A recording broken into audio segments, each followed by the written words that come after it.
Hey everybody, what's going on? Rob Cesternino back for another check-in of Australian Survivor as we are up to the week before the big Australian Survivor finale. And I am very excited to have back with us our chief international Survivor correspondent who is closing in on maybe getting her life back a little bit soon. Here she is. It's Shannon Guss. Shannon, how are you? Rob, I'm good. Yeah, I'm gonna see my loved ones. I'm gonna Yeah, leave the just apartment. kidding. You're gonna be doing deep dive after deep Yeah, dive deep after deep dive. dive. Yeah. Yeah, but that's not as much work as this, I'm telling myself. Like, then you Mm-hmm. still get the nights back, right? Right? Mm-hmm. Yeah. I think it's gonna be fine. Yeah. Shannon is secretly emailing Australian Survivor. Like, what about instituting a 1 hour max for deep dive so I can No, get my don't life even. back? Don't. I mean, I admire how you could do it, but we can't even stick to the 1 hour on this. This was Mm-hmm. meant to be, we said 30, 40-minute check-ins every so often until you fall I off the love it so season. much. I love it so You've much. made it through the Didn't season. fall off. Didn't Yeah, fall you off. over an hour often, or at least an hour. Mm-hmm. Like, we can't do it. Yeah. We're not, brevity is not the rap language. No. But I am so excited to have this guest here with us from season 41 of Survivor, one of the co-hosts of course, the Pride Has Spoken podcast. Please welcome our friend, Dr. Evvie Jagoda. Evvie, how are you? Yay. What's up, guys? Hello. I'm so excited to be here. I literally, for people listening, literally, I got on here because I was like, texted Shannon and I was like, Shannon, please let me talk about Australian Survivor. I'm desperate. And, Shannon's a hard to get person to get on her podcast because it's been such an amazing season. So Rob generously invited me in to get to talk about this. So I'm just really excited to talk about this incredible season. So Yeah. thanks for having me. Well, and Evie, you study evolution, and I think it's such an interesting conversation about like how Survivor, the idea of Survivor, like really has gone off in like very different directions in Australian Survivor and in U.S. Survivor, and that's something we talk about a lot here on this podcast as well. So. I think it's very interesting. Not enough Yes. research being done on the evolution of TV franchises. Yes, I mean, we literally we know the common ancestor, of these two shows. And then they really have gone, like the US and the Australian version really have gone off on different paths. Although it's interesting because, this is the ninth season, right, of Australian Survivor. So, we got to probably Eighth. to do the eighth. Or the 10th, not the ninth. Either the 8th or Okay. the 10th, depending on who you ask, but not the Okay. Yeah, 9th. sure. Yeah. Yeah. I'll go with There's you for two. We sure. don't know if they're canon or not. Sure. 10, 8, whatever. 10 Anyway, play. we have to compare them at 44 probably to get or we could compare 10 to 10. So Mm-hmm. probably to get But in yeah, terms of hours watched, we're true. climbing. We're getting there, in terms of Yeah. time spent. True. Feel like we're on our way. So, Shannon, have you ever spoken about how do you feel like doing one Survivor a year changes the production Ooh. versus doing 2 seasons a year for all this time, like back to back? I do think like that part of the issue with US Survivor is that they do it so much that they sort of like have like are like bouncing off the walls and they come up with sort of like all these like wackadoo ideas because that's what it takes to keep some of the powers that be like emotionally invested of like let's just see how crazy we can make it. And I've made sort of like the analogy of sort of like the long time marriage that is like, well, how do we keep things spicy, of like coming up with like wilder and wilder ideas to try to keep it fresh as opposed to like going away and coming back and for like once a year to do it. yeah, I mean, I think that actually is an interesting point that I haven't considered, but you can look no further than like every season, like the way the production was so invested in 41 and 42 being these sister seasons in a way that I don't think really resonated for anyone other than the contestants, like the 42 contestants that hadn't seen 41. I always felt like we were in the surprise party for them, all tens of millions of us, for 18 players kind of playing this game where they hadn't seen 41, but we all had. And that probably did resonate in the way that they were doing production, but it didn't for us. So I do think like being on a similar page in terms of just like the scheduling that they can create something, we all watch it, they see our reaction, do they listen to it? I don't know, but they can. And I think that there's something there, and then they have the many months to go work on like what the next thing is going to be, and I'm sure that like extra time is probably quite helpful. Yeah, well, Evie, and I think oh, sorry, I go was ahead. just gonna say, I think part of it, when they do the back-to-back, it always means that the second one is gonna be just, like, any immediate adjustments from the first one, So, I mean, that instantly gives you, like, a whole cycle that they haven't really learned the lessons from the one before that, you know? Yeah. Evie, could you talk to us a little bit about your own Australian Survivor journey? What was it about this season that got you so invested? Yes. Okay. Well, so I think I'm definitely a newbie in the global survivor world, although excited newbie. So we'll see. Hopefully by the next one of these, I've seen a few more. But so I think was Brains versus Bronze. It was airing around the same time as my season was airing, I believe, because I think me and Haley and George had some like. It was right before, yeah. It was right before. Yeah. Okay, yeah. So I interacted with them online, which was really sweet. And I saw that Haley won, and I was like, I feel like I would have been rooting for that person, PhD, like all that stuff, really, Mhm. really resonated. And then George was actually like, and it's so funny because he's like the huge major star of Australian Survivor, and I'm just like one, obviously he's one of the stars, but of this amazing season.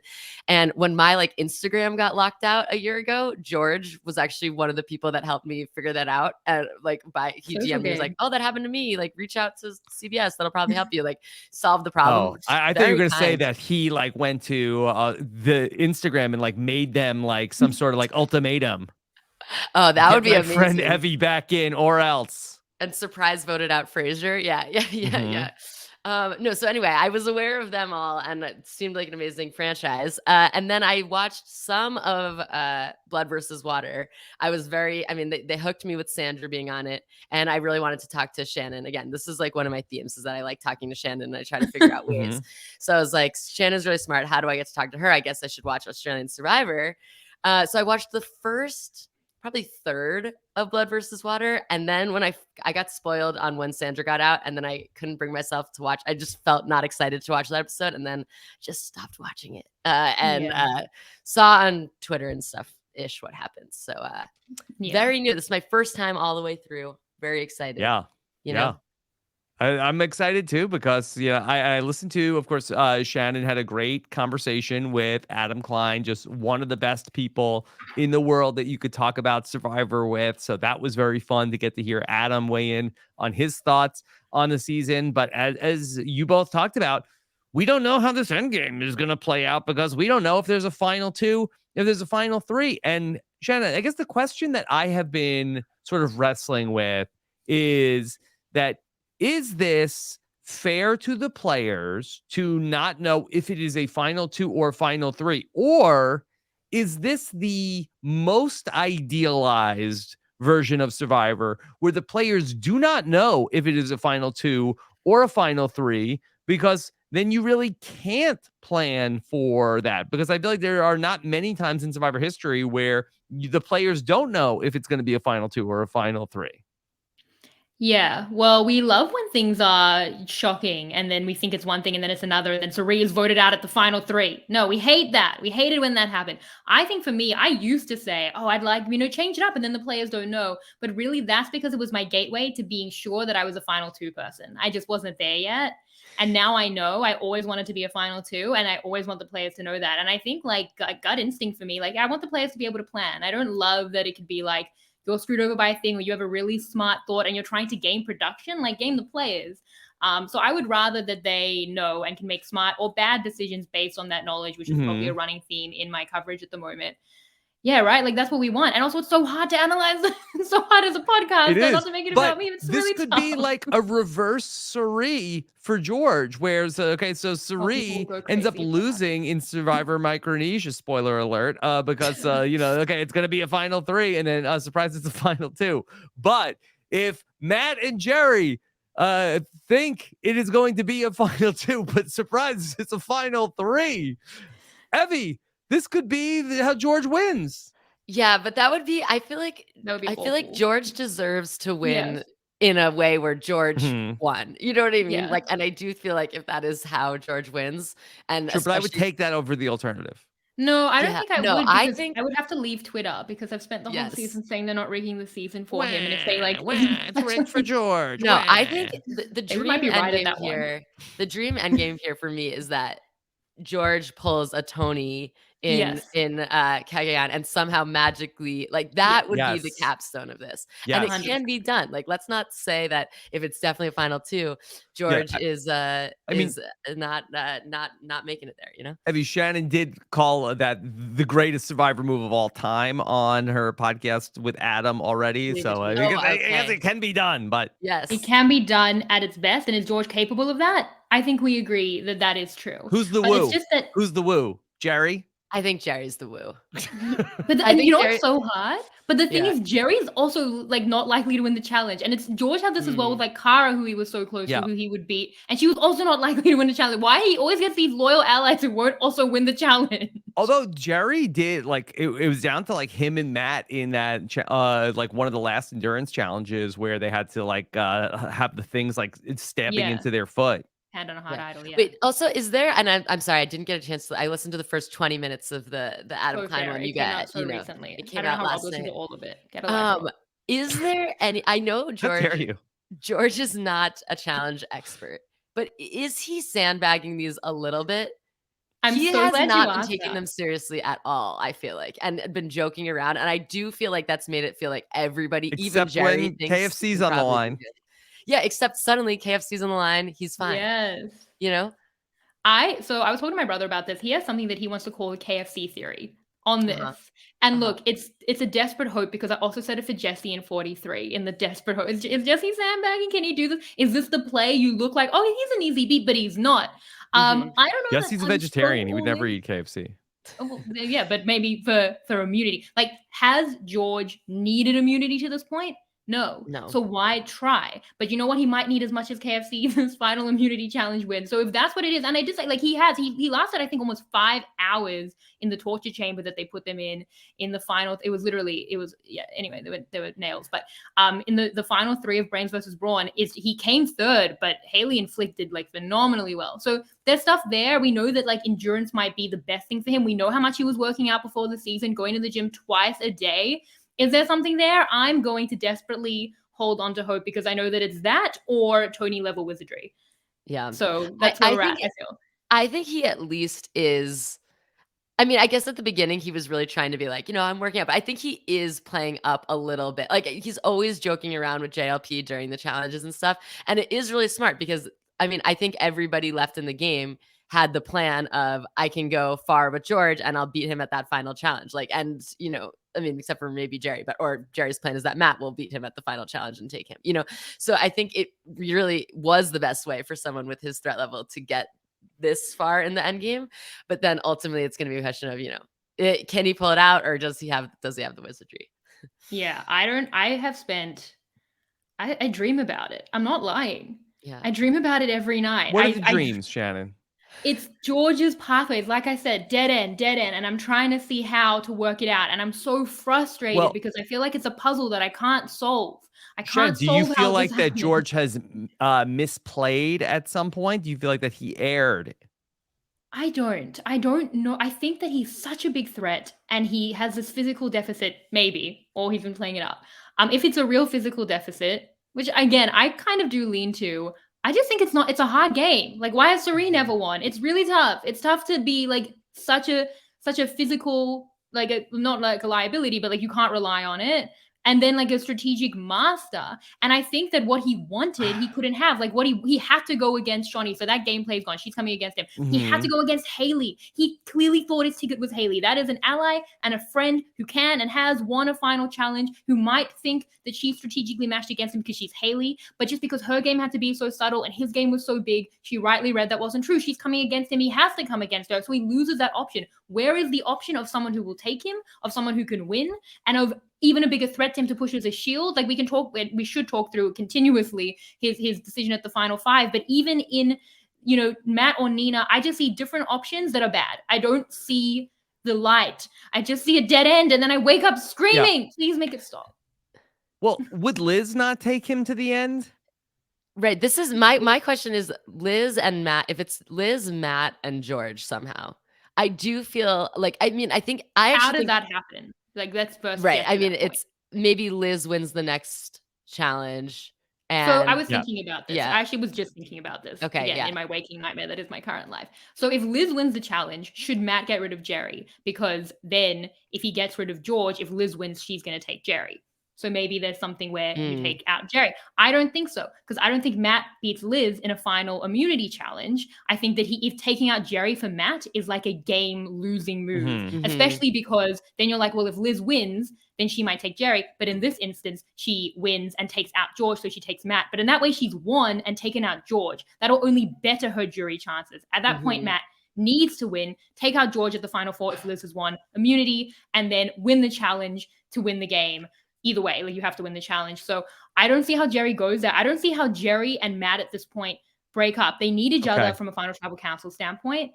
And like they can make fire. Like they're the two. Yeah. Like they're When you're getting talking through. about make fire, I heard you mention make fire a bunch of times Only just at with a tie. Adam. Okay, at a We don't tie. we don't do Okay. yeah. Regular tie. What about the scenario where okay, Liz wins the final four immunity challenge, okay? And so where okay, so I guess that Matt and Jerry have to vote for George.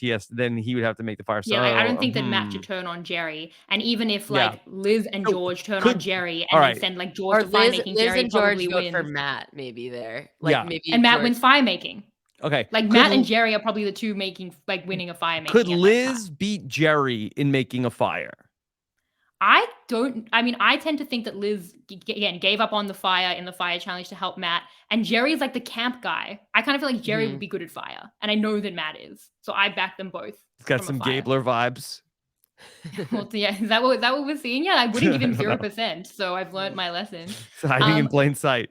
I Yeah. think Okay, it's really tough. I think it's so tough. Here's what I think was maybe the optimal at 6 for George. And we can talk about how you actually get there. But I think his best chance of any of those people bringing him to the end was a Liz, Simon, George final 3. And you bank on that Simon, if Liz wins, she hates Simon so much. Like Liz, like when Simon was getting voted out there, despite Simon, having so little power for this whole part of the game and Liz being on top for so much this game, she was still giddy as hell that Simon got voted out. Like, did you see? She's like Still holding clutching hands. George, like, Yeah. yay, we finally did it. Like as if this is like the Our end nightmare game is for over. her. Yeah. Mhm. I think that was an option. I think there's not enough, like with Liz and Matt, like if it somehow if it was Liz, Matt, George, I think they like each other enough that that's not gonna, you know what I mean? I think he needed people that hate each other to be the options. I think that's an interesting point. And what it draws on is that the only, like, if George makes it to the end in a final 2, even in a final 3, something has gone horribly wrong Mhm. for everyone else. So where did we screw up? Where is the human error that gets George through to it? Because I think that's my issue. Is that's why all my pathways are blocked. Because optimally, no optimal move ends up with George in the end. So it's all about the trickery. It's all about is it Jerry's loyalty? Is it Liz's emotion on some of those negative relationships, although he has just blindsided her? Is it could it have been with Nina pushing her as a threat and people seeing her as a bigger threat, although I don't believe that to be true? Where is the human error? What could have been from 5 in making that decision? Because it couldn't have been optimal for anyone else. And even like in talking through it, so Adam thought that, we could do, he could have taken Nina through, voted out Matt here. And then does Liz say want to vote out Jerry, and they vote out Jerry next, and then Liz wants to take George over Nina. But even that is terrible. Like even then, Liz has had to go to a final 3 with Nina and George, which is a game losing move. Like who is making game losing moves, multiple possibly, to get to a point where George is beating them? Because it's going to take again Wu level human error. And that's I think where I struggle, because it's in the trickery rather than in optimal moves. And I feel frustrated with myself that I can't solve the puzzle because I don't know that there's a clean answer. And that's why I think the key to this trickery thing, is that I think at this point of the game, and I don't know from being a player in this game, but I know from the experience of being on the jury, at this point, a lot of the jury members have been out of the game for a long time. And the perception of what's happening and like who is likely to win and like the narrative on the jury could be very different from what's happening for the players in the game. Like we see this a lot where the end couple jurors vote different than the beginning couple of jurors, like, and especially in this game, it's been a long time, like literal amount of time. And so I think it's going to all come down to what can George convince people is what the jury is thinking. You know what I mean? And I do think like there is enough separation from these people as, you know what I mean? There could be a world where, you know, Matt is thinking somewhere in the back of his head, well, I was friends with all those hero guys back on Heroes and I'm the only one that was friends with them. You know what I mean? Like, you know what I mean? There's people He cling did to flip like on them. wrong Did doom stuff. them all. What'd you say? Yeah, right. He did doom them all. Like he's like the reason that they're all sitting there. Okay, fair. So, But you know what I mean? Like there's these narratives that everybody has like their own story of like what's been happening in this game. And it's often not right. I mean, Jerry thought it was a reasonable thing to say, George is my mentor in this game. I love that so much. George is my mentor. Yeah, yeah, that's right. That's right. And Rob, you're my mentor and George is your mentor. There's like a mentorception going on here. Like, what am I? Not even the board. I'm way below that. Well, can I talk about how that I have found this predicament for George very relatable this week. Yes, as George sat here at the final five, looking at, you know, really in between that there are, you know, the two women that he could potentially work with, versus going with Matt and the old codger. And really, you know, Matt the challenge beast, you know, very, very close with the old codger. What's a guy to do, George?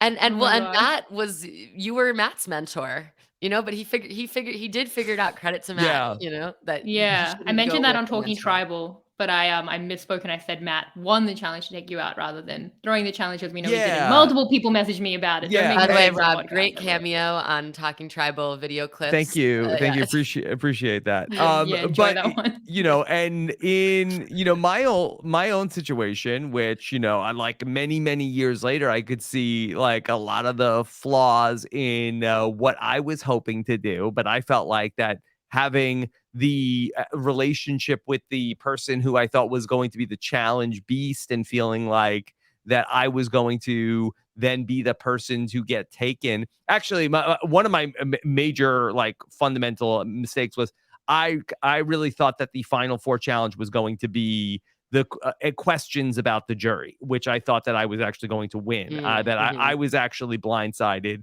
And we talked about like, you know, not knowing what the things are going to be. I was the 4 seasons of Survivor that I had seen that there was questions about the jury so I really thought that I was going to win the final immunity challenge, which was going to be like, because I felt like that between Matt and Butch and Jenna, none of them knew anything about the jury. And I felt like that I was all set to win that challenge. But that being said, when it was like a physical contest, I did think that, you know, okay, well, Matt will win. And ultimately take me to the end. But that was a misread. And I did not do enough to sort of drive a wedge in between ultimately, you know, Matt and Jenna. But specifically like with Matt and Butch, like I think about like my original plan was, okay, go to the end with Matt and Butch and we were going to beat out Jenna. But, you know, had Matt won the final immunity challenge, like I don't have any sort of like, you know, there's a good chance he might have said, I'm going to go to the end with Butch. Yeah, but Rob, you didn't do anything wrong. You didn't win the final challenge. Like that's what you did. You stepped off the log and you were the biggest threat. Is that it? This is a really tough conundrum in the final 2. And is this what it is? After all the check-ins, after how much you love George, is George the final 3 fallen angel in the exact same predicament? And we were telling the story the whole time, and it was this whole meta thing because part of me loves that, but part of me is devastated that is what we're leading to. And it's so clear when you lay it out that it's the exact same thing. Yeah, 20 years later. It's crazy. And I definitely think George will get the smartest guy to never win. Certainly. We've been manifesting it in the check-ins this whole time, and no one's been realizing how is it happening. Also, I don't want to lean too hard on that Butch is the old codger, because I think that Butch might only be like a couple of years older than I am now when we played in Survivor the Amazon. So I don't want to lean too hard into that. Oh my God.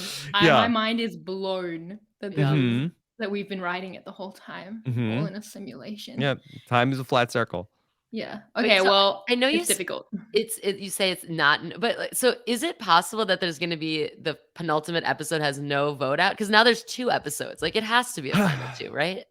For I've always quality thought it's a final TV. 3. Yeah. I've always thought it. I mean, I Yeah. guess I lean to a final 2, but do we even feel good about George if it's a final 3? Because that's something I want to bring up as well. Like, I thought the other way, like if he votes out Matt, I kind of feel like Jerry, Nina, Liz are turning on him there if it's a final 3. The only thing he would have is like, is Nina the bigger jury threat? And I didn't feel great about that. Do we feel even good about this? Would Matt and Jerry stay loyal? I thought yes. I But think, do you I mean, think?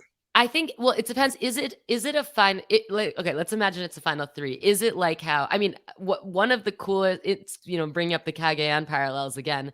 Like, I feel like it seemed, my memory of that is that the contestants deduced that it was a final 2 because Jeff didn't say at the final 4 challenge, whoever wins this challenge guaranteed a spot in the final Right. 3 and a chance to plead your case for the jury, right? So That that was sounds the right. clue.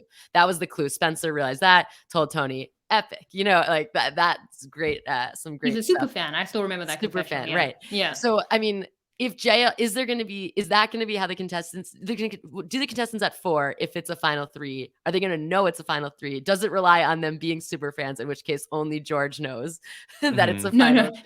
yeah. Maybe you could use that. No, I think that from my like knowledge of Australian Survivor, you'll know it's a final immunity challenge because your Okay. family will probably be there and you'll be in a torture chamber. Like Okay. they'll like if it's going to be a final 3, I think it would be some sort of non-elimination episode coming up, and then I think that they would know. It wouldn't be Yeah. like, oh, it's a surprise, you're now going to final tribal council. Like they will earn their final tribal council in the most painful way possible. So I think that they would know. Yeah. The other thing that I'm reminded of, so in Survivor Co. Wrong, they had like all of the issues with injuries. And so they basically they had like the final 4 challenge to get to the final 3. And then the final 3 then competed in a challenge to earn an advantage and vote somebody off of the jury. And I do wonder if we could potentially see some sort of a, challenge maybe in the first episode this week to see some sort of like an advantage. We've also seen this like in other Survivor seasons where like in Panama and China, like there was like it's a reward challenge to win, a meal to get you fueled for the final immunity challenge. I By wouldn't the be way, shocked if I it was a like juror that. removal. What would you say? What were you saying? I wouldn't be that? shocked if it was a juror removal. They've done juror removal before. It wouldn't be right before final tribal council. It would probably be again before that. They wouldn't have like a vote and then that.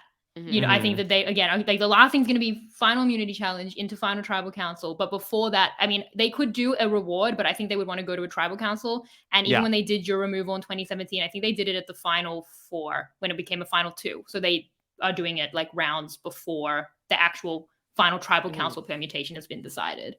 I like that, by the way. I thought that was a very fun thing in Korang, the vote the juror off. I think that's a fun strategic decision, like that's really like that speaks to your awareness of what's going on. I like that. Right. Because I think that as you're saying, Shannon, like an episode, like even with all of like the non-elimination twist, like that final act of the episode has to be tribal council. Right? Yeah, I mean, since like season 1, when they were like doing like 3 rewards in a row, it never ended. I feel like we were stuck in that cycle for ages. But yeah, since then they like really want to go to tribal council. And I've often said like juror removal is extremely controversial. I've always liked it as an option because I think it has real stakes without breaking the game. It's not like someone comes back. So I've always felt it was in that kind of middle ground as much as like people are upset about it. Wow. What juror would George remove? Would it be Simon? Would it be... No, don't. Simon. Don't. I think do not even put it in the universe. But don't you think Simon's definitely voting for George? I feel like Simon's super George locked doesn't in. care. That's not what it's about. It would be Get out of here. funny. Like another Especially because Simon was like the pre-merge boot in his original season, and I think he even says in his jury villa, he's like, I'm just so happy I'm on the jury. It was so important for me to make it here. Like, oh my god, that cannot be how that ends. But it wouldn't shock me. It would make a 7-person jury with a final 3, but that's something we've seen before. So I guess like that would be what I was kind of thinking. I still think it is a final 2, but I feel like I'm more in the final 3 camp than most. I don't think we know. But okay, so if it's a final 3 and they know it's a final 3, and Liz doesn't win immunity, do Matt and Jerry take George through in that loyalty? Or at that point, are they like, wait, we were never taking you to a final tribal council. We thought that was a final 2, but now we're just going to vote you out. I want to give them credit that they would take him out there. I mean, we saw that scene. I was like, all the way back in the swap, where Jerry and Matt are talking about that ultimately they're more loyal to each other than they are to George, which I liked. I liked that a lot. And I think certainly Matt knows. Like Matt, the pawn stuff has gotten to They Matt. know. Like they know. That's what it was the whole time. We've yeah. always been in the simulation. They've been writing it in front of us. It's been there the whole time. Yeah. Oh my God. Yeah. But I mean, who wins in a Matt, Jerry, Liz final 3? Liz? Adam and I felt Liz. Yeah. But I think a lot of that would come down to, for Matt and Liz, I do think like who wins the necklace to take out George and like wear it the same way we've seen with like the new era and like that symbolism and that power, I think would be pretty crucial between like Matt and Liz. Yeah. I feel like Liz, okay, sorry. I know you guys talked about Rob had a whole arc of not knowing who Liz was and then waking up on I her knew who past her she prime. was the whole time, Evvie. But so I just said she was fine.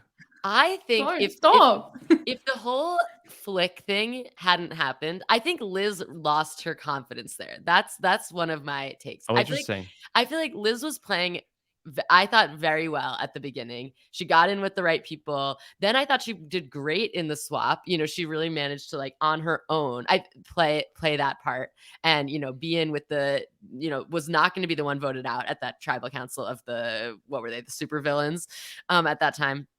And I thought she was playing really well. Then she goes back to her allies. She's got her more confident sea legs. And she makes this big claim like, we need to keep Flick. And then turns out that was obviously a horrible, horrible read. And I think from then on, she's really just like, whatever the powers that be say. I mean, she tried in this moment to get George to go with her and he didn't. I think, I don't know. I think from then on, she really just was like, fine, I'll just like go with the flow. And I think if she had nailed that, if there had been one more decision that she nailed on her own, I think we could have seen the Liz era that I personally wanted. That's what I was rooting for. No, I see that. I definitely think her first half of her game was really strong. I agree. Yeah. Like, I mean, no one was doing it like the Spice Girls. Like the 3 of them were running everything. Maybe she was third in that, but it was still like eons kind of opposed to anyone else. But I do think that, I mean, she's done things since. Like I think, she has socially invested in George. He did take her through to this point, and she probably could read that. Like that loyalty has gone both ways to a lot of George's benefit, but she's still here. So for her as well, again, like often against her agency, and she maybe has to win some challenges, but there's been social investment there that I think is good, but it's been quieter. I think it's not been as in control. And I do think that the Flick vote, that decision was a bit of a turning point.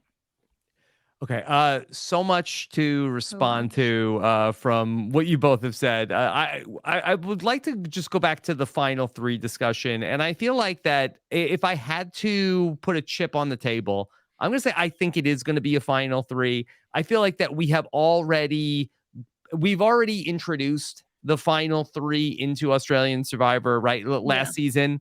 It feels weird to have done it and then to take it back and to have George potentially not win because it was a final 2. And then for the rest of the franchise that we will say, but if only it was a final 3 that George would have won, if only for that. So why we've already done it. It's not like that we've never done it before and we did it in the last season. So it feels like it would be backwards to go back to a final 2 instead of a final 3 when you've just introduced it.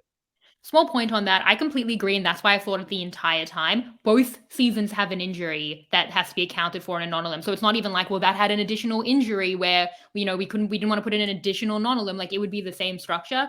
I think the one thing that Khan said to me when we were discussing this is he felt that possibly for Blood versus Water, they didn't want to do a final 2 in case a pair made it there, and they felt that was really not a possibility. So maybe they like distinctly were like, we cannot have a final 2, even though I have my own thoughts on how making that a final 2 means a pair definitely doesn't get there, and it's a more interesting end game. But anyway, production are thinking that way. I could see it. I've always thought, this is why I thought it, since All Stars, they always wanted a final 3, and I thought once they got it once, they were never going back, and that's why I'm still stuck on this as a final 3. I feel like that there's that. It's also that Australian Survivor definitely has always like tilted the playing field, I feel like, towards doing right by their big stars. And I also think that would also be a case of why they would want to have the final three. That in the production, like they know what the story of the season has Like Jeff did. been. Yeah. Yeah, and so look, that I could get into, some of the if you're going back to, are you going back to U.S. Survivor? Yeah, I mean that's why Jeff did it, right? We didn't like the Terry Dietz loss. He didn't change it for you, but once Yeah, Terry lost, he was out of it. One Um, more immunity challenge. yeah, but so I do feel like that they would like, and they would want that. They would want the final three. They would like, I do think would want to see George get to the final tribal council, win or lose. I do think that would be the better story. And third, I think Matt and Jerry will bring George to the end. Okay. I think that George is gonna like, guys, come on, we did it. We're the three. I forget what's the name of their alliance. Do they have a name? I don't think they have a name. But we're the ship captains. Like, it's the three guys. We did it. So when Matt would be like, "Is this a good idea?" and George is pulling Jerry aside and saying, "Jerry, come on, that's us. You know us. We're the guys. We're the guys." I agree. I think that George might be able to pull out the you two, Jerry, you're a hero. That's what you have going for you. That's the storyline that your shot at winning is you're the hero. This is like what Tony did to Woo of like, your values, blah, blah, blah. I think there is something in these two guys having been cast as heroes. Jerry, you made such a big pitch of me being your mentor. How will it look? You know what I mean? There's some there's some paths to that. Whereas, and then there's also, of course, Matt, Jerry, from George's perspective, Matt, Jerry, we betrayed all the same people. We've made all the same decisions. So people will be just as mad at me as they are at you guys. But Liz is her own person. Well, totally, Yeah, George also was talking up Matt the other day of like, Matt, you're almost on the record of all-time immunity challenges. It's almost like you're right there. If you win out, like you'll be the greatest that there ever was. And maybe like, boy, I can't compete with that. All those challenge wins from you, Matt. Yeah. Well, that's what it is. Look, guys, let's just go there. There's the three of us. I'm outwit. I was a strategist. Like, yeah, I'm doing the plays. I'm splitting And the everybody's votes. mad at me too. Yeah. And then I get the heat. Matt, you're outplay. You were the physical person. Like this hero jury, this physical Australian Survivor jury, I lost to it originally. My brawn jury loved that. So you've got that. And then Jerry, you're out last. Like your story is inspiring, and it's like you were meant to be out. They discounted you, and here you are. Poppy, the man, the myth, the legend. Every podcast you say that. Is it like some sort of bet where you have to get it into the podcast every time? But I think Jerry is all in. I strongly believe that George has Jerry. We've heard that he's been like telling Jerry, you're one of the best players. You're doing, it's all, and we see it with Jerry as he talks at Tribal Council. Mm-hmm. Matt, I'm more unsure because every single episode he's like, maybe I should cut George, and then he doesn't. So that's where my hesitation comes in. Is it a debate between Matt and Jerry and who wins out on it? Possibly that's it. I don't really see them splitting. And even if they do say like Matt wins the challenge and then Jerry and George want to vote out Liz, and maybe Matt wants to flip and vote out George, then it's a fire making between Liz and George. And I think that we're going to matches. I think it's a Becky and Sandra situation. So there's still a chance there anyway, because I don't think that Liz or George like fire. So I go through it in my mind, but maybe I'm being like too optimistic and naive that I kind of feel like if it's a final three in this situation, I really I back George on it. Shannon, I think that Matt will have reservations, and I think that we've seen Matt many times, like in confessional, like I don't think this is the right way to go. But ultimately, he gives in, he caves.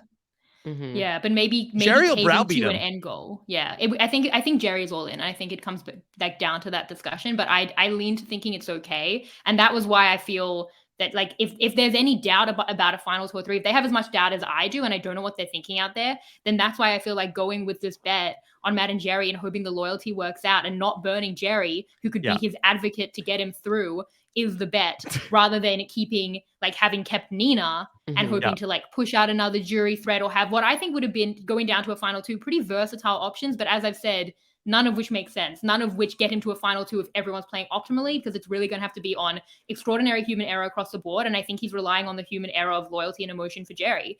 And as far as I can see, that's an okay bet. But Rob, it was a bet that you tried to make once, and look where we are. Again, I think it's some different no, it's the exact circumstances. Same situation. It's if crazy. Jerry didn't flip after he went to isolation with Nina, and then Nina said, "Yeah, I wrote your name down because George told me to." That was, it's like, well, some trust has been lost. They're like, let's vote out George tonight. And Jerry's like, I don't think so. That's my mentor. I was going to ask you guys, like, okay, so obviously it seems like Jerry has been extremely just like in with George, but I was wondering if you thought that there was anything that Nina or Nina-Simon combination did wrong in the pitches to Jerry, because I, first of all, just feel Simon does not know how to talk to Jerry in a way that would get Jerry to do anything. Like the constant, I think there was a way to, I think possibly, Jerry, I do think is a smart person. I mean, I liked some of the things that Jerry said game-wise, like in this episode when he said to Matt, you know, George told me that he knows that in his heart of hearts, you would take me to the final two. And he said, that was a red flag for me because I don't think George wants to come third or something like that. It's like, he knows, you know what I mean? The man knows. Does he know? Are we sure? You know, we're coming from the brain that brought you the star nipple tattoo. You know, he knows. I don't know that he knows as much as Liz's shirt might think that he knows. I don't know that he knows. I'm worried about Jerry's perception, basically. I genuinely wonder if the Simon stink, both of him not knowing quite how to talk to the other people in ways that makes them feel good, and the fact that the Simon plans never work, how much that actually stopped the Simon plans from working. You know what I mean? Like if George, if it's the plan is not, oh, we'll flip with Simon, does George do it if there's someone else there? I think honestly, maybe. I mean, sorry, does Jerry do it? I think maybe. I don't know. I mean, they really hated that guy. They could not stand him, even as he's like going off to the jury, as we're saying.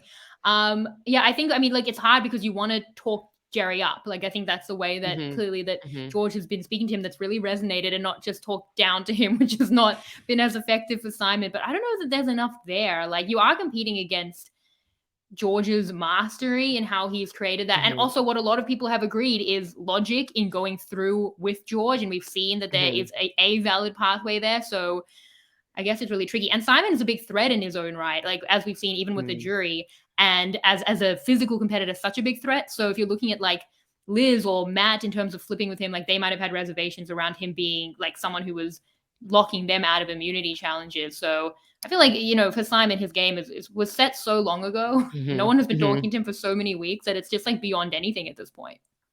But don't you think anyone's taking Jerry to the final two? You know, I think he's Jerry, a lock. Yeah, Jerry's a lock. So it doesn't, for him, it actually is just about George's. He definitely can't beat George. He probably can't beat anyone realistically. But I do think no one can beat George, you know? So I don't know. Yeah. Well, I think it's very, very tough. So where did you think, Rob, in terms of Nina versus Matt? Where did you lean on that? For George's George. Sake? Yeah. It's interesting. I just feel like that I felt like that Nina was such a strong threat to win the game. Like I felt like that. Like, are you better off with the person who you like might help your case more? Like I just felt like that. It seems so easy that Nina and Liz could potentially like turn on George, whereas I felt like that for Matt and Jerry, that they just seem so much more malleable. I mean, to like give up that Jerry card would have been like, it's so delicious. So I agreed with the decision, and Nina really did come on strong towards these last couple of weeks, and so it just seemed like that it was so scary to keep her around. Yeah, I agree with that. I felt like Nina was the only person that has a shot against George in the final. And I definitely don't think it's obvious that her being there makes him that much more likely to get there. You know what I mean? She's not trying to go to the end with him. So whereas Matt actually is, or at least trying to go to 3. So we'll go further. Yeah. I just was like more confused from Liz's perspective, like why at all she was ever on board to vote against Nina. Well, I think for Liz, if it's again, it's different. If it's a final three and she keeps Nina, she's lost the game, and there's two people who probably beat her at the end. She'd really have to like get every other vote, as we're saying, against someone like Nina. And if it's a final three, that would include someone getting 0 votes next to her in a tie, because Nina, they think, has like 4 locked up votes. So I mean, juror removal aside, it was looking really like Nina and George could definitely beat Liz. But if it's a final 2, like now that she's been put in this position, I don't think it's a good situation for her. Like now she needed Nina, despite having voted her out last week, to come back now.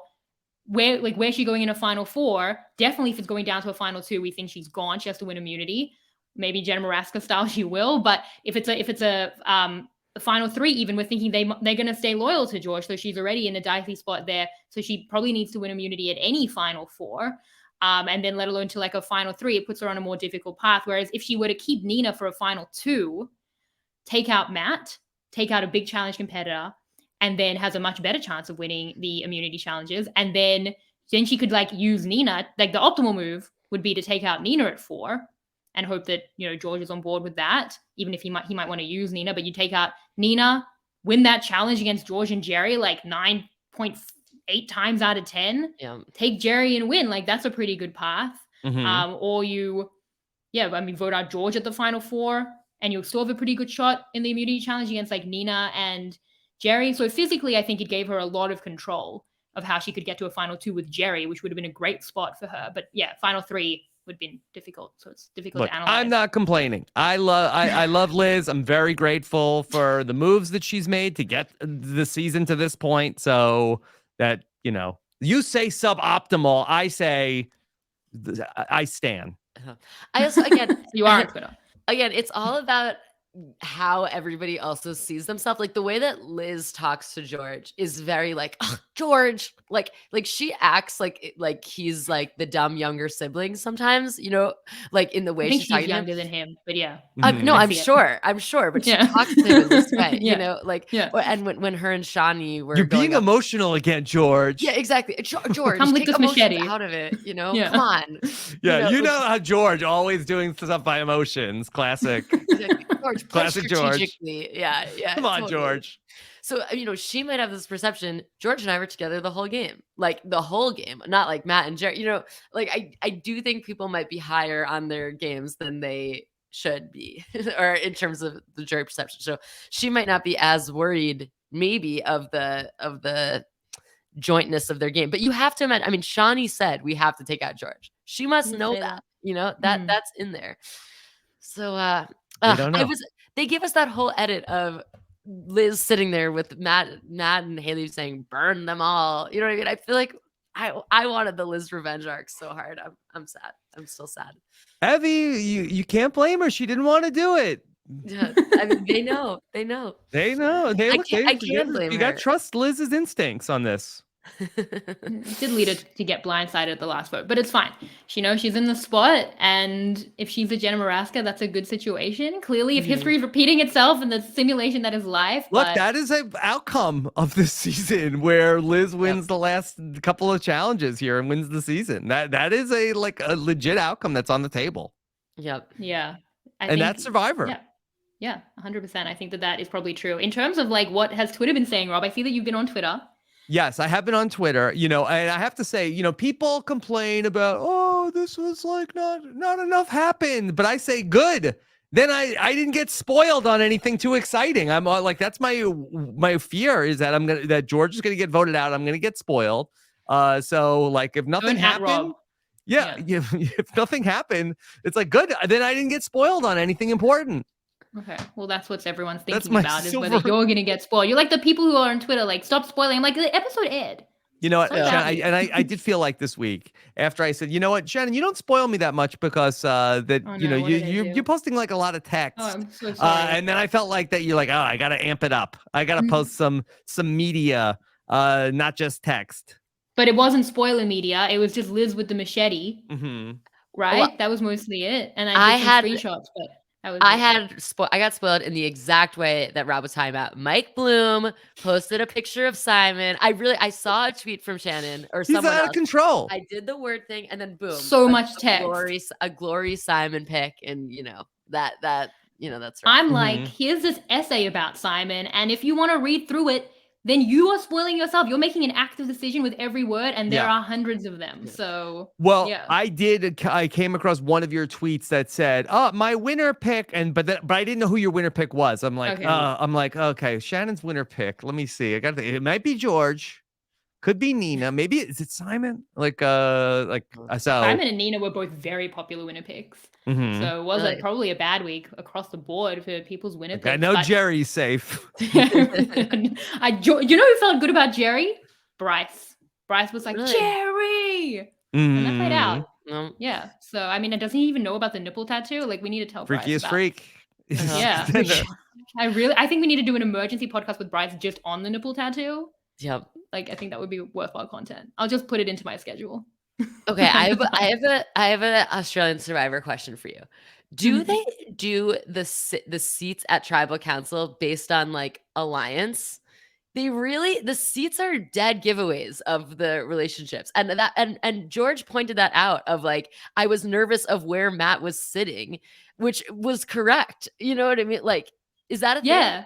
Well, that's not the kind of thing I noticed, but like someone asked me that last week that like, do you think that George, because Matt was sitting with Simon and Nina, and someone asked me, do you think, I'm like, maybe if anyone's going to pick up on it, it's George. And he did say this week, didn't he? He was like, I was concerned about where Matt was sitting. Yeah, I mean, and I've noticed that the whole time. I mean, when at the merge, they had all like the OG heroes were like sitting on one side, and the like OG or like the basically whatever the USS vigilantes, good ship vigilante. They're on the other side. I mean, they really had been making those seats like that, and it's a dead giveaway.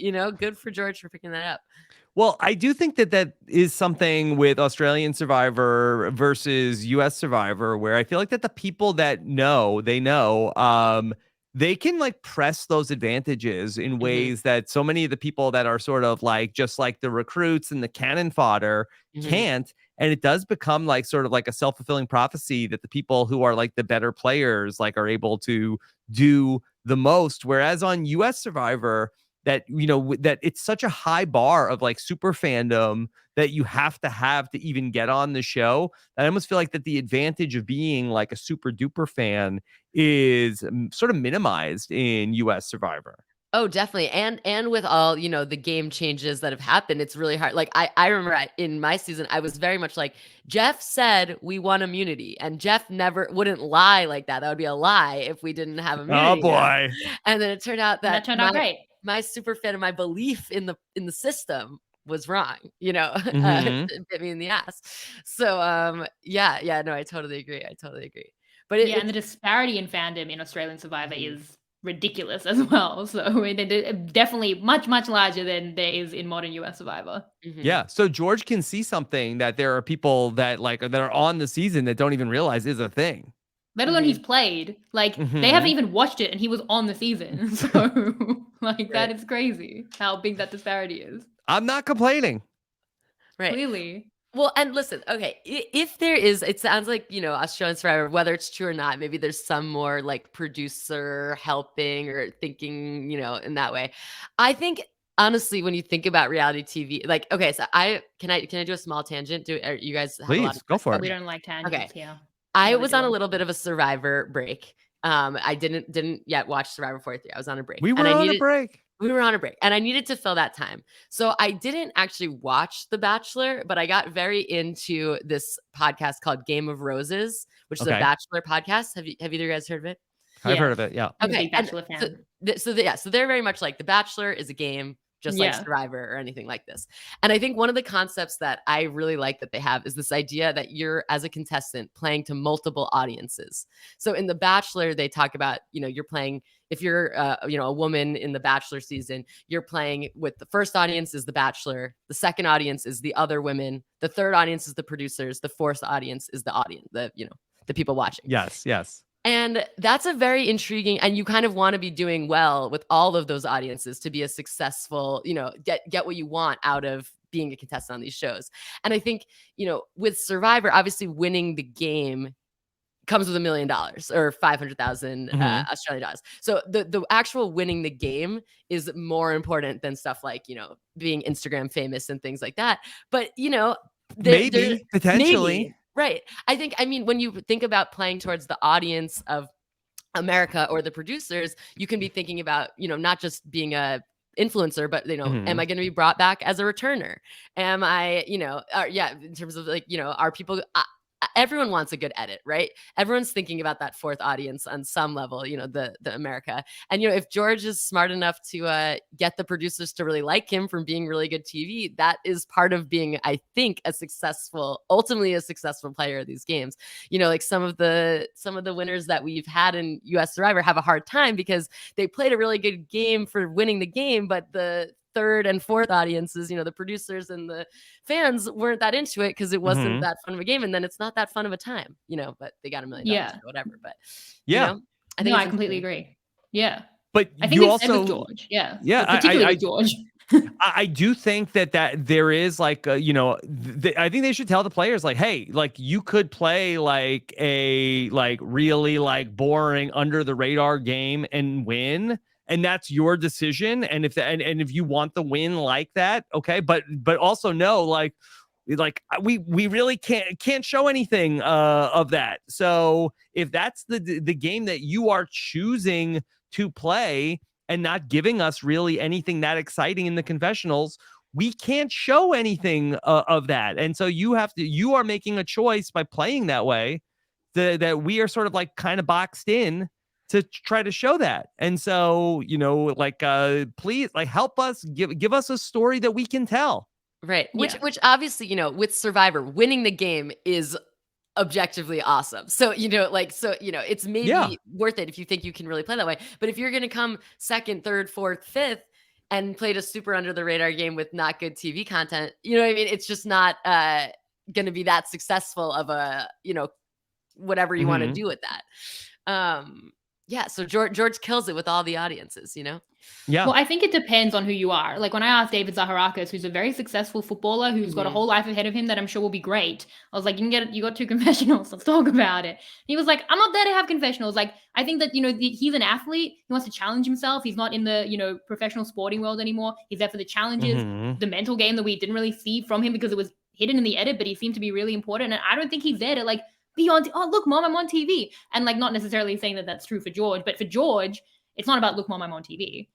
He probably does say that, but it's his career. Like it is at this point, like George's career as he's a Survivor player, he's making like a salary off cameos, and please do get a cameo from George. But like, that's what it is. And it's about being brought back because they bring people back all the time. It's about being like this Survivor person. And I think if you were to ask George before the season, and it like, I guess it is a common would you rather of like, win and be hated or lose and be loved, but it's more than that. It's like, would you rather get 20 confessionals and win, or get the edit you do now, but you're in the Rob Cesternino Fallen Angel spot?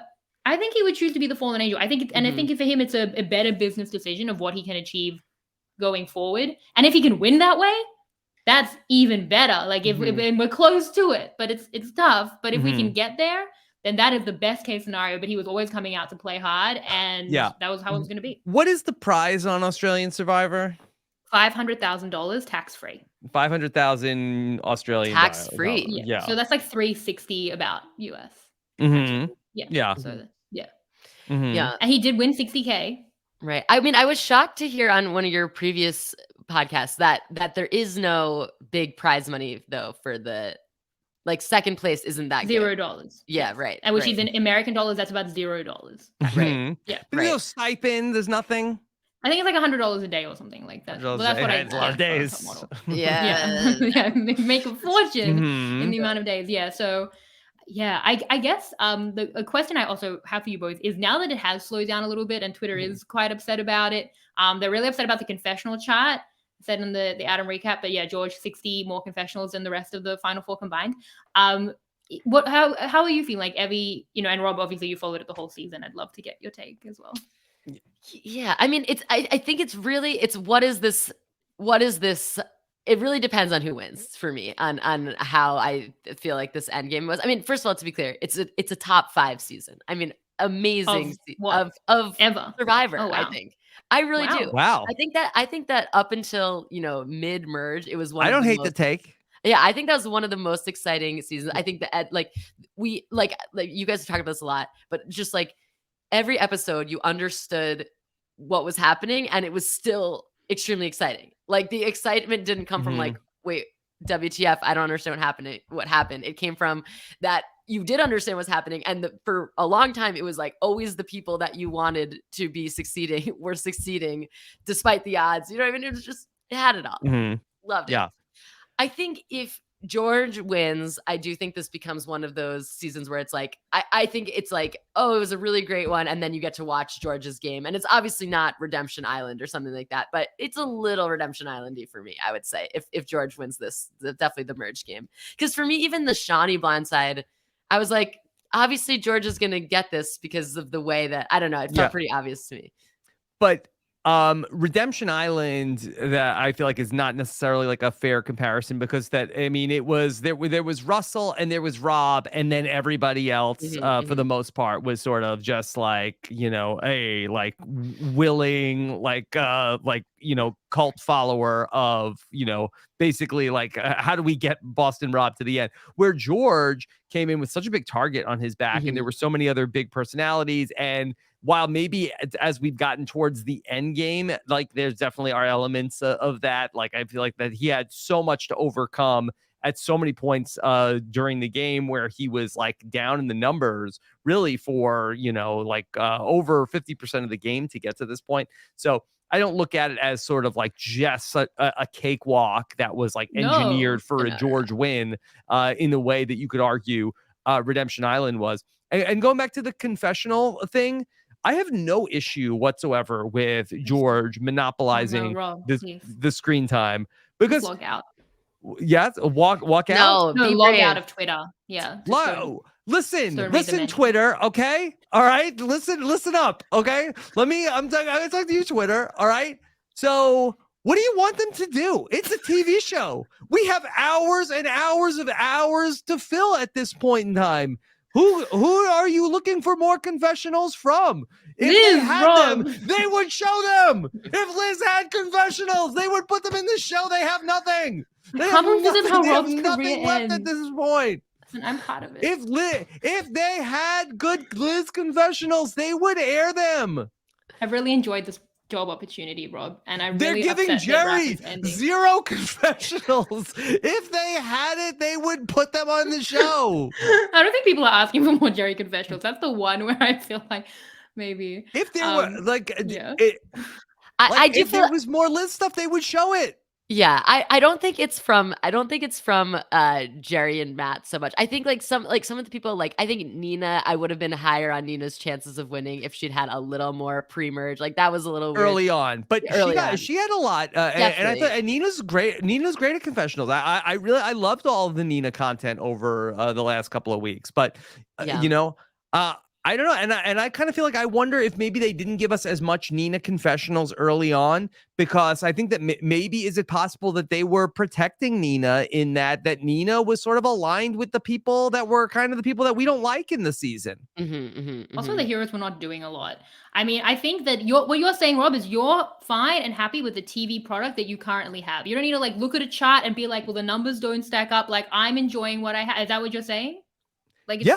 I'm saying that, look, this is a show that I watch when I'm like walking on the treadmill, that I am not, invested into the degree that I have to be with US Survivor. So I'm sort of like less concerned about just sort of like the fairness of like what's going on. There's sort of like, there are like inherent issues with the representation of the cast of the show, but at this point in time, like it's a little bit like the bed is already made.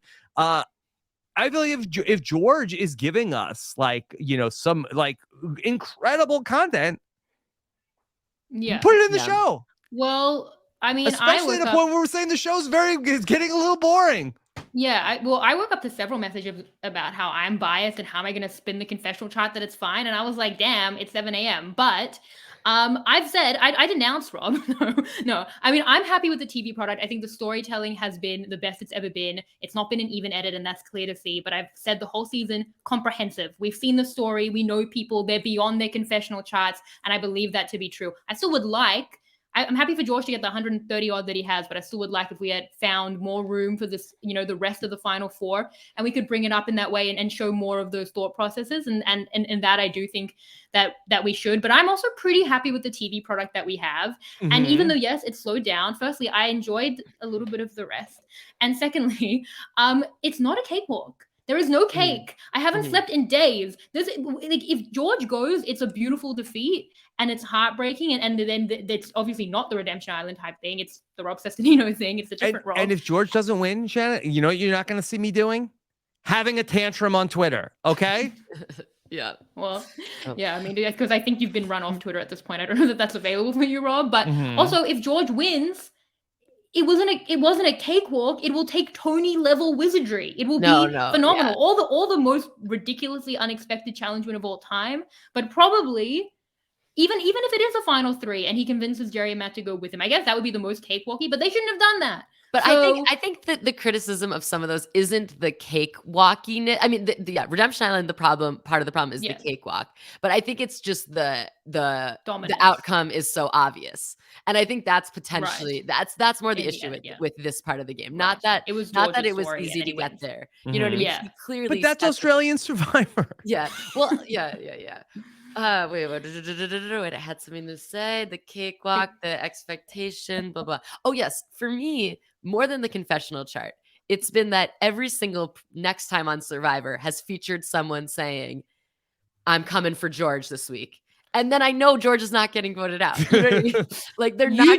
It's comforting. It's comforting. You know that. I will say, like this is what, because in terms of like US versus AU, because we haven't got there in the podcast and it's been over an hour and I'm just concerned about when we're going to get to that portion of the podcast. For the US Survivor, we hear from a lot of people, this is what the casuals might want. They want it to be exciting and unexpected. And in my extremely anecdotal experience, the casuals in my life are like, I'm so confused and who has a vote? Agreed. And they're not enjoying it. The casuals in my life, my dad and my in-laws, my mom's she's a hardcore casual maybe. They love it. My dad and my mother-in-law call me after every single episode. Oh my God, I thought George was going and he didn't. How does he get out of it? My dad's like, he's the Roger Federer of Survivor. My dad's a tennis coach. He compares everything to Roger Federer. But that they're enthralled in the journey of will he, won't he? And even if we feel he won't, most of the time, I think the mass audience is still enjoying this quite a lot for me. That's what I think, anecdotally. Yeah.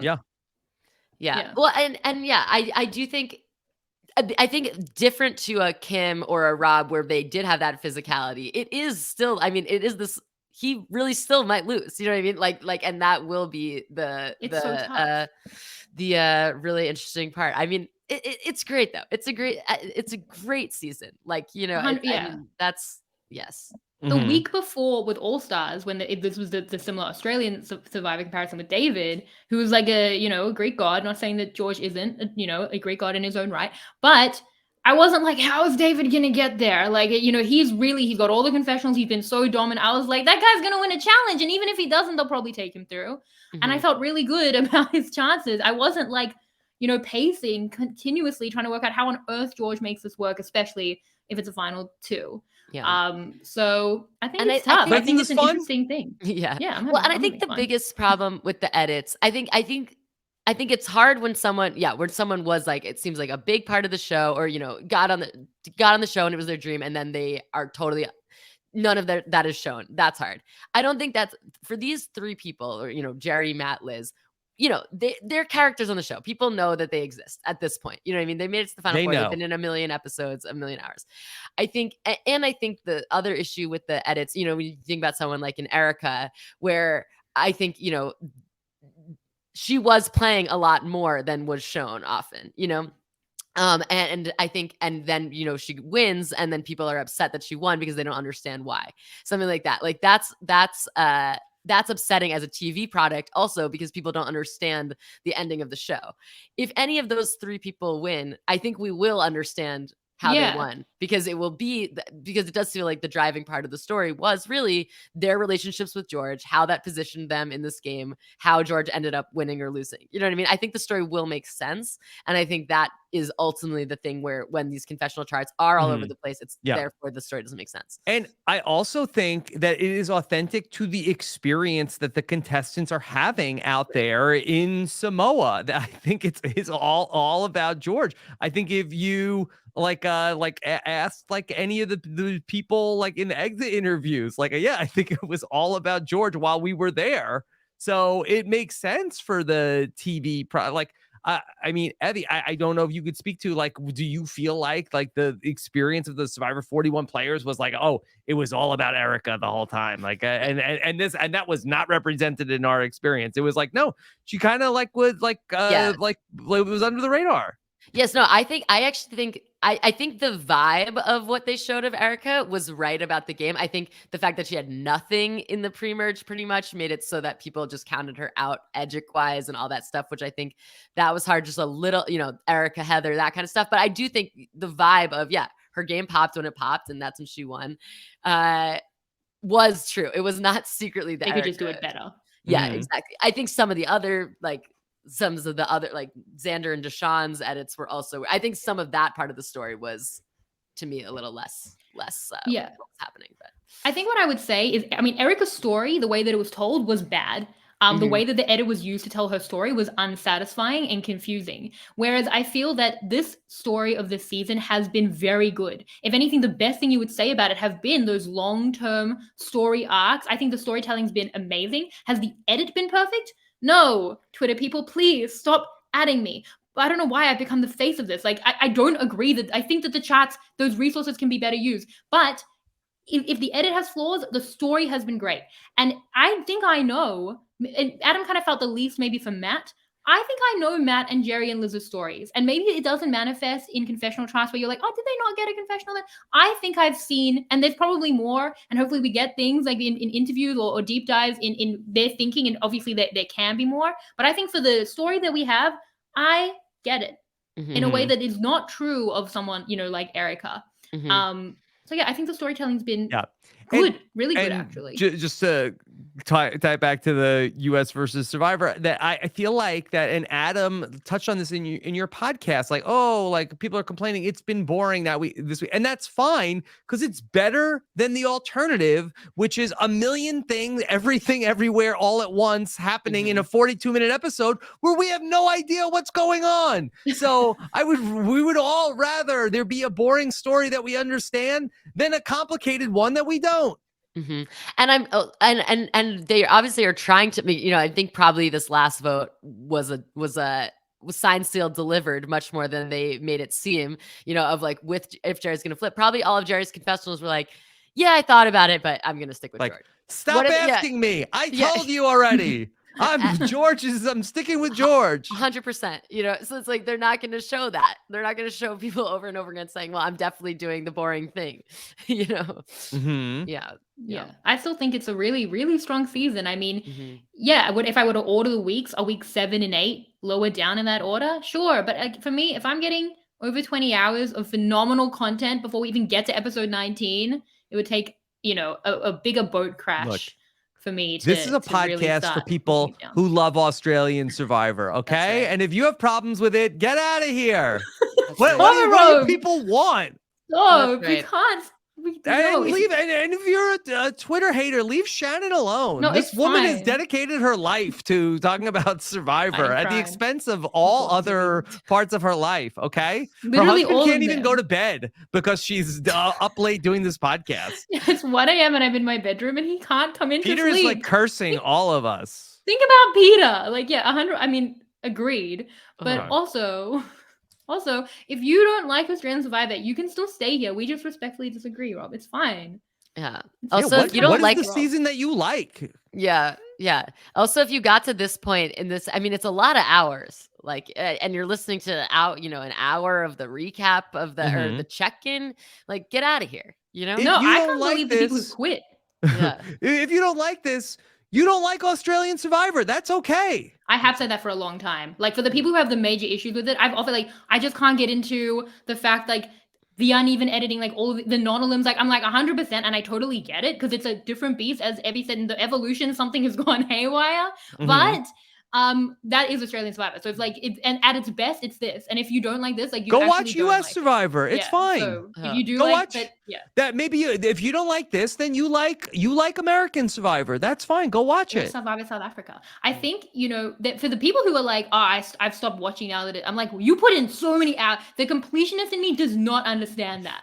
Like, that's for me where I'm like, you are all in at this point. Like, surely we're just seeing it out to the end. Like, I don't understand that. But anyway, that's just me. I think this season also will be, things are different on a binge versus a weekly. I think this season is so bingeable. And then these ones you won't even notice because you'll just be I like, completely agree. Yeah, I mean, it would be amazing on a binge. Like, and a lot of people have been like finding out about it later and binging it. And I think it's going to be a nonstop roller coaster. This will be like a tiny, slightly slower little, like where you go flat on the roller coaster, which is fine before a big, hopefully a big finale week, which I think in either way is interesting. If George pulls it out, that is amazing to me. And I think it's incredible. And if he doesn't, I look forward to crying. So either way, I think the binge will be amazing because to watch all those storylines play out, it'll be really quite something. So we're all on the same page. We all love the season here. Yeah. Okay. So I was having so much fun. I forgot I'm hosting this podcast, and I know that Evvie has to run. So let's start to wrap this up. Evvie, any other thoughts that you want to get off your chest? Well, I do feel very curious how this season is going to inform future returning player seasons across the franchise, because I think you guys mentioned on the last one, it's like I think at first the strategy, original All-Stars was vote out the big players, and then the weaker threats, came in and dominated, right? As you know, Rob. As they know. As you know. And then, became the evolution of the meat shields, whatever version of that is, so big players, let's stick together, lions versus hyenas, blah, blah, blah. And everybody on this season besides George got completely burned by that thinking ultimately. I mean, it got them all to the merge, and then they all, are on the jury except for George. So I feel very curious about what comes next and how this season informs future returning player choices. Do you back yourself that you will be the George and you can have some shields, but you'll still be the one? Or is it time for the Lions to start aligning with all the hyenas? You know what I mean? I think this is going to set us up for some really interesting stuff coming forward.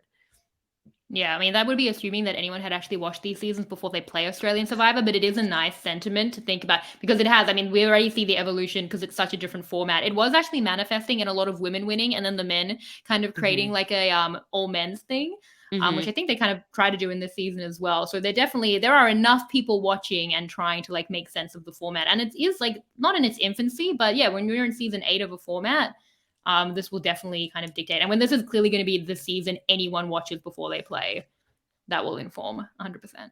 Okay. So Shannon, the next time we talk to you, that it's going to all be done.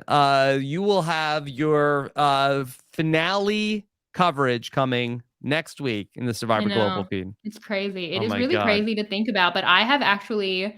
Like, this is so fun. I've had the best time. I don't know if I've ever had as much fun, like, podcasting. I've enjoyed every recap I've done. Every check-in has been amazing. Talking Tribal, I've enjoyed every single day on set. Like, I've actually had the most fun, really. Okay. I also think you've been very generous. I mean, you have the ability to make fun of all of us who are clearly Australian Survivor bandwagoners. Like you were into this way before it was cool. I'm judging you all. Yeah. But you've been kind about it, so I appreciate that. Yeah, thank you for not gatekeeping Australian Survivor. I do love to gatekeep. I gatekeep. That's my thing. I mean, I was the person dictating who was a super fan, and people would be like, I don't think I'm a super fan. I'd be like, you are. I'm sorry that you feel so nervous talking about that to me. So I am quite a gatekeeper, but no, I'm just so happy to have everyone on board. And like, that's been fun. Like the energy of that until people started dropping off and getting upset. But no, I think that there's still like mostly a really fun energy, and it's just been a great time. Thank you, Rob, for all of the check-ins. They've been so fun, and they've been manifesting something. I've loved it. I've loved it so much. It's been one of the highlights of my week. Well, what are you doing for the finale? Have you announced your who you're talking to about the finale? Mike Bloom. Okay. Okay. Good. We'll have the exits. We'll do the check-in. Talking Tribal. We're gonna go really fancy. I'm excited about that. I'm excited for the whole week, and I hope I get some sleep. We're done now. We've talked through. Yes. There's no real We couldn't find a perfect solution except that George is a magician, and that's how it'll be. And I'm gonna Okay. go to sleep. All Yeah. right. Evvie, anything you want to tell people to follow you on? I'm on the socials at Evvie Jagoda. I think it's Evvie Jagoda. I really Yeah. should learn my handle. I do a lot of these. So yeah, whatever. You'll find me. Okay. All right. Of course, you could follow at Shannon Gates. I'm at Yes. Rob Cesternino, and thank you so much for joining us here. Can't wait to talk about the finale with you next week, Shannon. Take care, everybody. Have a Yes. good one. Bye.